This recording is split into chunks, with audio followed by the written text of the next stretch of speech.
നമ്മളന്ന് ജയറാമേട്ടൻ്റെ ഒരു കഥ പറഞ്ഞു. എനിക്കൊന്നും അങ്ങനെ അധികം നായികന്മാർക്ക് കിട്ടിയിട്ടുണ്ടോ എന്ന് അറിഞ്ഞൂടാ. 5ാമത്തെ വയസ്സിൽ ജയറാമേട്ടൻ്റെ കൂടെ അഭിനയിച്ചു. പിന്നെ നായികയായിട്ട് എനിക്കൊന്ന് 5ഓളം സിനിമകളല്ലേ, 5ഓളം സിനിമകൾ അഭിനയിച്ചിട്ടുണ്ട്. അന്ന് ശരിക്കും പറഞ്ഞാൽ ഈ കുട്ടിയായിട്ട് 5 വയസ്സിൽ പൂക്കാലം വരവായി അല്ലെ, പൂക്കാലം വരവായിക്കകത്ത് അഭിനയിച്ചിട്ട് പിന്നെ ഈ നായികയായിട്ട് കാണുമ്പോൾ എങ്ങനെയായിരുന്നു അത്? കുട്ടിക്ക് അത് ഓർമ്മയുണ്ടായിരുന്നു പൂക്കാലം വരവായുടെ? ഇല്ല, 5അല്ല, അതിലും കുറച്ചുകൂടെ ഒരു 2ാം ക്ലാസ്സിലൊക്കെ കിട്ടിയിട്ടുണ്ടായിരുന്നു. പിന്നെ ജയറാമേട്ടൻ കേൾക്കും ഇരിക്കട്ടെ 2ാം ക്ലാസ്. അന്ന് ജയറാമേട്ടൻ ഒരു കഥ ഇറക്കിയിരുന്നല്ലോ. അതെ, അതാണ് 10ാം ക്ലാസ്സിലായിരുന്നു ജയറാമേട്ടൻ. അതെ. ദിവ്യ ഞാൻ 2ാം ക്ലാസ്സിൽ. നമ്മളെ കണ്ടു. അതെ, ഞാൻ 10ൽ പഠിക്കുമ്പോൾ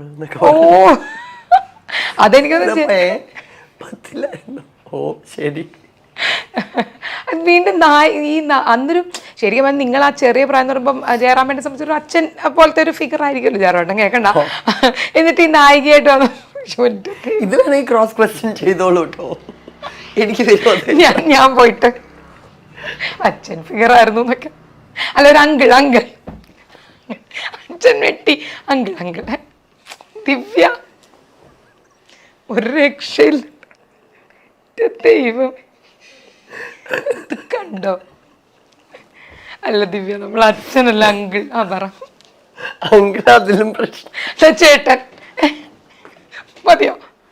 ജയറാമേട്ടന്റെ സന്തോഷത്തിന് വേണ്ടി ഞങ്ങളിപ്പോ ഒരു ചേട്ടൻ ലെവൽ എത്തിച്ചിട്ടുണ്ട്.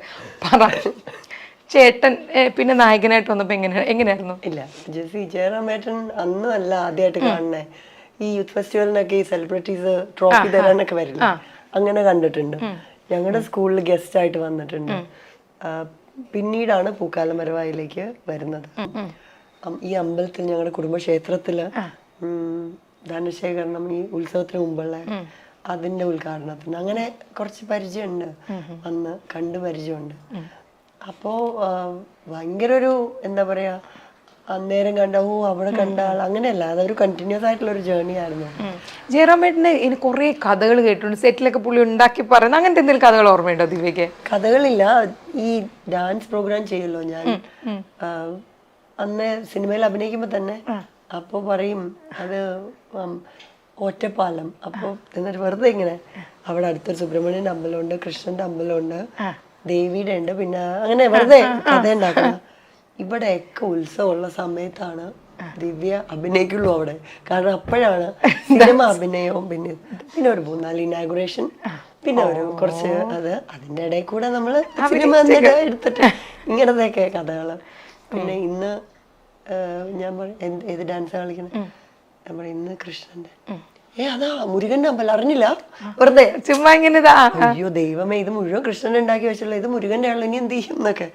ഞാനപ്പോ ഇത് മുരുകന്റെ ആണോ കൃഷ്ണന്റെ ആണോ, ഇങ്ങനത്തെ വളരെ സഹായങ്ങളൊക്കെ ചെയ്തിട്ടുണ്ട്. രസമാണ്.